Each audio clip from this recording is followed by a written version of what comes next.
खुलुमबाय Bodoland इंखं television studio आं ललिता गयारी दिनै मोनाबिलिनि गाहाय रादाबफ्राव दं। कक्राझाराव पुलिसनि एनकाउन्टार सासे डाकाइटा जखम। आसाम सरकारा सेथि थाखोआव मेट्रिक आनजादाव उथ्रिसारनाय फरायसाफोरनो 16,000 रां होगोन। गिख्रंथाव दैबानानि उनाव आसामाव कभिड, जापानिज एनकेफेलाइटिस आरो डायरियानि उदखार। सोलोंथाइ बिफाननि गेदेर थांखि, खौरांगिरिनि हाबा मावग्रा फोरोंगिरिखौ सासपेन्ड। बाक्सायाव गुबुन गुबुन जायगायाव सारअन्थाइ गावना सानै सुबुंनि जिउ खहा। सिलबारि पिसिडिसिनि मासिगिरि गौतम दासआ गावनि सायाव दाय जाबसिननायखौ नेवसिगारदों। बाक्सानि बोरसि दैमायाव दुगैहैना सासे लाइमोननि जिउ खहा। तिनिसुकियाव बिदायानो असे फंबायखौ बुथारदों। जिएमसिएचनि सुपारिनटेन्डेन्ट डक्टर अभिजित शर्मानि देहायाव कभिड पजिटिभ मोनदों। रायजो राजानि खर'आव आरोबाव मोनसे बजा, न'आव संग्रा गेस सिलिन्डारनि बेसेना बांबाय। दानिया फैदो आबुं रादाबाव।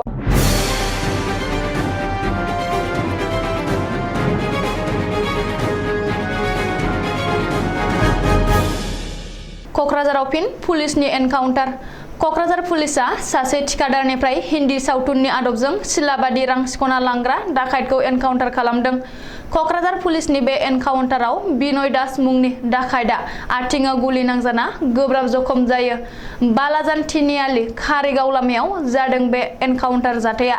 पुलिसनि रिपर्ट बादिब्ला थांनाय हराव कक्राझार पुलिसआ रां सिख'ना लांनाय खालि बेगखौ बोखांनो थाखाय बिनयखौ लाना थांनाय समावनो एसआइ आमिरुल हुसेननि पिस्तलखौ सिख'ना खारनो नाजानाय समावनो कक्राझार पुलिसआ गुलि गावनो गोनां जायो। उननि समाव बिनय दासखौ कक्राझार आरएनबि देहा फाहामसालियाव थिसनो। बबेखानि बिनय दासखौ बिहारनि काटिहारनि खान्दा पुलिस थानानि बेन्दोंआव थानाय गेदाबारि गामिनि थागिरि होननानै सिनायथिदों। मख'नो गोनांदि दिनै एनकाउन्टार खालामजानाय बिनय दास मोना थांनाय 22 जुन खालि कक्राझार एक्सिस बेंकनि साखाथियाव सासे थिखादारनिफ्राय हिन्दी फिल्मनि आदबजों सिलाबादि 6 लाख रां सिख'ना लांदोंमोन। बबेखानि बेबायदि रोखोमसे आदबजों गुवाहाटी आरो बनिहाटआवबो रां सिख'ना लांनाय जाथाया जादोंमोन। रिपर्ट बादिब्ला डाकाइट बिनय दासखौ गिबियाव मेघालय पुलिसआ हमदोंमोन। उननि समाव मेघालय पुलिसनिफ्राय गुवाहाटी फानबाजार पुलिसआ लाबोयो आरो फानबाजार पुलिसनिफ्राय कक्राझार पुलिसआ जिम्मायाव लाबोयो। आसाम सरकारनि केबिनेट मेलाव मेट्रिक आनजादाव सेथि थाखोआव उथ्रिसारनाय फरायसाफोर एबा आन्दाराम बरुवा बान्था मोननो हानाय फरायसाफोरनि सायाव गेदेर थांखि। देग्लायनि मेट्रिक आनजादाव सेथि थाखोआव उथ्रिसारनाय फरायसाफोरनो आसाम सरकारा 16,000 रां होगोन। फरायसाफोरनो एकाउन्टआव सोनानै होगोन 16,000 रांखौ। फरायसाफ्रा लेपटपनि सोलाय 16,000 रां मोननो हागोन। मख'नो गोनांदि मेट्रिक आनजादाव सेथि थाखोआव उथ्रिसारनाय फरायसाफ्रा देग्लाय लेपटप मोननाय नंला। बिनि सोलायै आसाम सरकारा साफ्रोमबो फरायसानो 16,000 रां होगोन।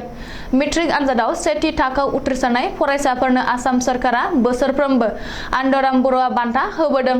बे बान्था बायदियै सिगां समफोराव लेपटप एबा डेस्कटप होबोनाय जादोंमोन।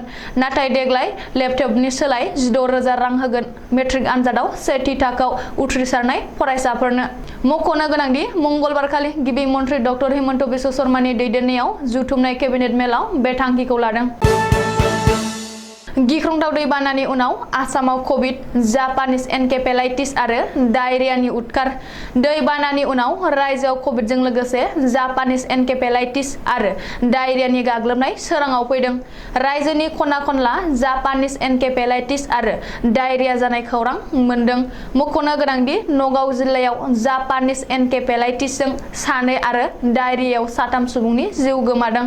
रिपर्ट बादिब्ला नगावआव हामिदुल इस्लाम आरो सदानन्द बरुवा मुंनि 2 सुबुङा जापानिज एनकेफेलाइटिसआव जिउ गोमाबाय।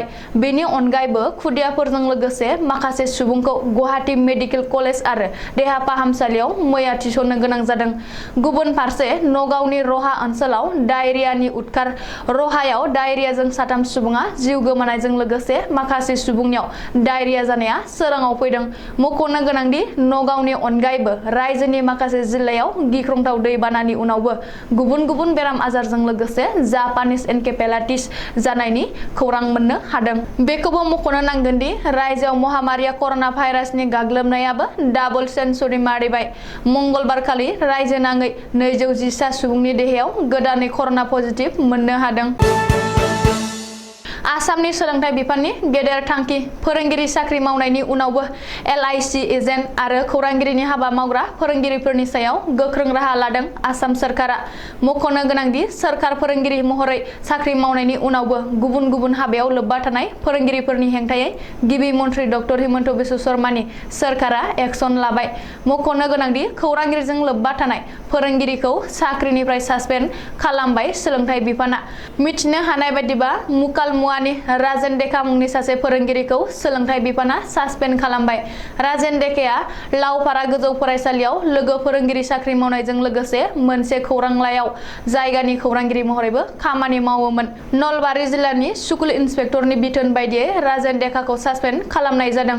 मख'नो गोनांदि फोरोंगिरिनि अनगायैबो गुबुन गुबुन हाबायाव लोब्बा थानाङा होननानै सोरखारा फोरोंगिरिफोरखौ सिगाङावनो हुमखि होदोंमोन। नाथाय बेनि उनावबो फोरोंगिरि राजेन डेकाया सोरखारनि बिथोनखौ नेवसिगारनानै खौरांगिरिनि हाबा मावोमोन, जायनि जुनै राजेन डेकाया साख्रिनिफ्राय सासपेन्ड खालामजादों। बाक्सा जिल्लायाव गुबुन गुबुन जायगायाव सारअन्थाइ गावनानै सानै सुबुंनि जिउ गोमानाय जाथाया सोराङाव फैदों। आबाद फोथाराव खामानि मावबाय थानाय समावनो बे जाथाया जादों। मिथिनो हानाय बायदिब्ला गिबि जाथाया जादोंमोन बरमायाव। बाक्सा जिल्लानि सिङाव थानाय बरमानि साखाथि गामि दाउसाफुरियाव जादों बे जाथाया। सारअन्थाइ गावनायाव जिउ गोमानाय सुबुंखौ सन्तोष रामसियारि होननानै सिनायथिनो हादों। मिथिनो हानाय बायदिब्ला दाउसाफुरि गामिनि थागिरि सन्तोष रामसियारिया दिनै फुङाव दुब्लिबारियाव खामानि मावगासिनो थानाय समावनो दान्दिसे सम अखा हानायाव हरखाबै सारअन्थाइ गावो आरो बे जाथायाव सन्तोष रामसियारिया जाथाइसालियावनो जिउ गोमायो। ओरैहाय बाक्सा जिल्लानिनो खख्लाबारियावबो सारअन्थाइ गावना सासे सुबुंनि जिउ गोमादों होननानै मिथिनो हादों। सुलुङाव फोरमायथिनाय बादिब्ला खख्लाबारिनि सिङाव थानाय अदालगुरि गामिनि जगदीश बसुमतारी मुंनि सासे सुबुङा दिनै फुङाव आबाद फोथाराव खामानि मावबाय थानाय समावनो सारअन्थाइ गावनानै जिउ गोमायो। मख'नो गोनांदि गुबुन गुबुन जायगायाव सारअन्थाइ गावना सुबुंनि जिउ गोमानाय जाथाया बाक्सा जिल्लायाव आबादारिफोरखौ समखिखांहोदों। 22 नं खख्लाबारि बियाबनि सिङाव थानाय सिलबारि PCDCनि माखासे गामिनिफ्राय PMAY नि न' फैनायनि मुङाव रां जाख्ल'दों होननाया नंखाय। PCDCनि मासिगिरि गौतम दासआ दिनै मोनसे खौरांगिरि मेल खुंनानै बेबादि दाबि खालामदों।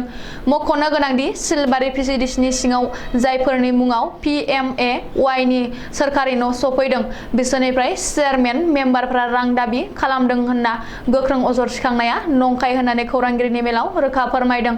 PCDCनि चेयारमेन गौतम दासआ ओरैहाय PMAY नि न' मोननायनि उनाव PCDCनि चेयारमेन आरो मेम्बारफ्रा सावगारि सेबखांना लांबाय, नाथाय बेनि थाखाय रां दाबि खालामाखै आरो बिनानै लाङाखै होननानै न' मोननो हानाय माखासे सुबुंफ्राबो फोरमायदों।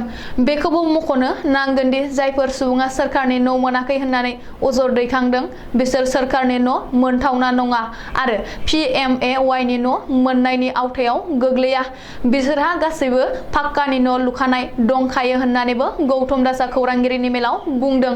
बबेखानि PMAY मोनथावना थाखोनि नखरफ्रानो सोरखारा न' होगासिनो दं होननानैबो गौतम दास आरो GPC तनजित पाटगिरिया खौरांगिरिनि मेलाव फोरमायदों। दुखुनांथाव जाथाय दैमायाव दुगैनो ओंखारनाय समावनो हरखाबै दैनि दाहारजों बुसोमजानानै सासे लाइमोननि जिउ खहा जादों। बाक्सा जिल्लानि लाबदांगुरि पुलिस स्टेशननि बेन्दोङाव थानाय अदालगुरि गामिनि थागिबि 16 बोसोर बैसोनि मुकेश शर्मा मुंनि सासे लाइमोना थैनाय बिबौनि बोसोरारि बावनाय हाबाफारियाव गावनि बिमा बिफाजों लोगोआव थाङालासैनो सिगांग्रो गावनि लोगोफोरजों थांग्रोनानै बोरसि दैमायाव लोगोफोरजों जयैनो दुगैनो होननानै ओंखारनाय समावनो हरखाबै दैनि फाखननि दाहारजों बुसोमजानानै गोमानानै आथिखालाव दं। जाथायनि उनाव लाबदांगुरि पुलिसआ खौरां मोननानै जाथायसालियाव नुजाथिहैना SDRF हान्जानि मददजों दैनि दाहारजों बुसोमजानानै गोमानाय मुकेश शर्मानि गोथै सह'खौ गोबां नागारसेयावबो खौरां सुजुनाय समसिमहालागै बोखांथ'नो हायाखै होननानै मिथिनाय जादों। सुबुं माहारिया जेसेबांनो सोलोंथाइ गोनां जादों एसेबांनो साननो रोङै जुनारफोर बायदि अगेन आखुजों गाव गावनि गेजेरावनो बुथारग्लुंलायबाय थानाय जाथायफ्रा सानफ्रामबो बांनायनिफ्राय बांलांगासिनो थानायखौसो नुनो मोन्दों। तिनिसुकिया जिल्लानि दिबगै बगाफानि साहा बागानाव गंसे नखरनि सानै बिदा फंबाया नखरारि जेंनाखौ लानानै सानैनि गेजेराव नांलाय खमलाय दाङाबाजि जालायनानै बिदाया रागा जोंनो गावनि असे फंबायखौ बुथारनाय जाथाया सोराङाव फैदों। सुलुङाव मिथिनाय बादिब्ला बुथारग्रा बिदानि मुंखौ लुकास अरां आरो बुथारजाग्रा फंबायनि मुंखौ इलियास अरां होननानै सिनायथिनाय जादों। आथिखालाव बुथारग्रा बिदा लुकास अरांखौ पुलिसआ हमबाय आरो जोबथेसालियाव दैथायहरबाय होननानै पुलिसनि सुलुङाव फोरमायदों। गुवाहाटी मेडिकेल कलेज आरो हस्पिटालनि गाहाय एबा सुपारिनटेन्डेन्ट डक्टर अभिजित शर्मानि देहायाव कभिड पजिटिभ मोनदों। सुलुङाव फोरमायनाय बादिब्ला डक्टर अभिजित शर्माया गुबुन सासे कभिड पजिटिभ सुबुंनि खाथियाव थांदोंमोन, बेनिफ्रायनो सन्देरबोदों। आथिखालाव डक्टर अभिजित शर्माया गावनि न'आवनो हम आइसोलेसनाव थादों होननानै मिथिहोदों। मख'नो गोनांदि बेनि सिगाङाव डक्टर अभिजित शर्मानि देहायाव खेबनै कभिड पजिटिभ मोनखांबायमोन। आथिखालाव बियो थामथि कभिड पजिटिभ। ओजोंहाय दैबानानि उनाव दुलाराय आसामावनो कलेरा एबा मार्की बेराम जापानिज एनकेफेलाइटिस लोमजानायनि अनगायैबो कभिड पजिटिभ केसआबो हरखाबै बांफिननो हमनाया गमामायैनो गोबांखौनो जिंगायाव खोख्लैदों। आथिखालाव मोनफ्रोमबो रोखोमनि मुवा बेसादनि अख्रां नांनाय बेसेना हादरनि बयबो रायजो राजाखौ नाख्रेबनाय समावनो आरोबाव गोदान मोनसे बजा।